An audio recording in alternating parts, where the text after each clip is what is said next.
اور مومن لوگ کہتے ہیں کہ جہاد سے متعلق کوئی سورت کیوں نازل نہیں ہوتی، لیکن جب کوئی واضح احکام والی سورت نازل ہو اور اس میں جنگ کا بیان ہو تو جن لوگوں کے دلوں میں نفاق کا مرض ہے تم ان کو دیکھو کہ تمہاری طرف اس طرح دیکھنے لگیں جس طرح کسی پر موت کی بے ہوشی طاری ہو رہی ہو، سو ان کے لیے خرابی ہے۔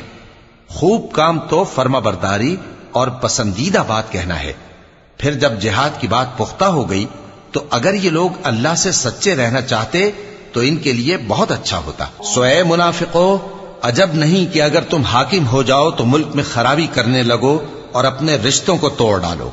یہی لوگ ہیں جن پر اللہ نے لعنت کی ہے اور ان کے کانوں کو بہرا اور ان کی آنکھوں کو اندھا کر دیا ہے۔ بھلا یہ لوگ قرآن میں غور نہیں کرتے یا ان کے دلوں پر قفل پڑے؟